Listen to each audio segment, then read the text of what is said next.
Everyone told me to go to Ranger School, but I didn't listen. Here's the reason why I chose Sapper School instead of going to Ranger School and why it might have just been the best decision that I ever made.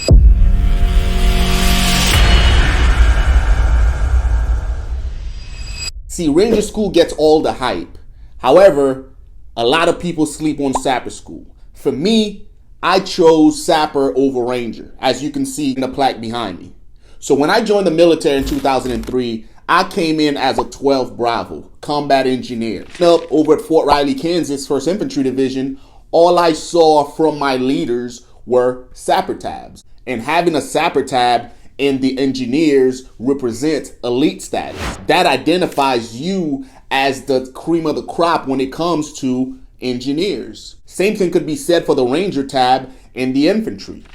If you had an infantry PL or an infantry platoon sergeant, squad leader, team leader, whatever, with a Ranger tab, that signifies the elite of the elite within the infantry. So as a young engineer growing up in Fort Riley, Kansas, all I ever wanted was a Sapper tab, right? However, I was in a mechanized unit, right? So for you guys that don't know what that means, within the military itself, you have light units like a 25th ID out of Hawaii, and then you have mechanized unit like a unit out of Fort Riley, Kansas, the 1st Infantry Division. Light units, they walk everywhere, they jump everywhere, and then your mechanized unit, we drive everywhere in up armored vehicles. So as an individual within a heavy mechanized unit, I wasn't afforded that opportunity. So fast forward, I go to selection, I get my long tab, and I get to group. And the first chance I got to go to any school, the only school that I truly wanted and had my heart set on going to was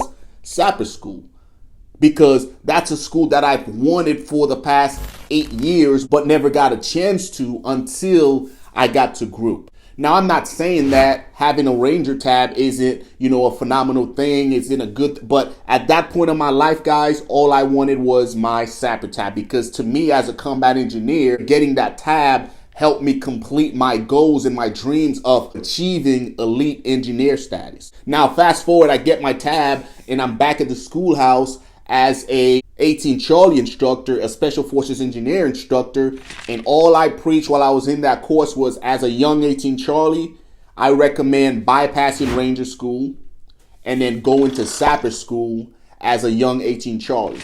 Why did I do that? Guys, as a Special Forces individual, you've already gone and learned everything that Ranger School is going to teach you while you're going through the Q course. You got, 3 months of SUT or whatever it is now, small unit tactics. So you already had a chance to learn tactics like raids, ambushes. You learned all of that. But as a young 18 Charlie, or even as any of the other MOSs, going to Sapper School will teach you advanced engineering tasks to further enhance your 18 Charlie skills, right? I can honestly say, guys, having been to Sapper School and also having been an instructor at the schoolhouse, the Sapper course is the first 2 weeks of the 18 Charlie course, so calc in place, combined with the last 2 weeks of the 18 Charlie course, the FTX. Now, add lack of food, lack of sleep, and physical distress, and you have a well put together course meant to challenge everyone. Now, when I was going through the course, I had some Rangers that were there with me, and the thing that got most of them was the fact that not only were they tired, sleepy, hungry like they were in Ranger School, now they were expected to do math. And some of those guys had some challenges, right? They still crushed the course. However, that's the biggest difference, right? Guys, I just wanted to come on here and share with you guys why I chose Sapper over Ranger, because I've been getting that question a lot ever since I started displaying my plaque, right? Hope this was helpful to you guys. If you guys have anything for me, leave it in the comment section below, guys. Until next time, take care of yourselves.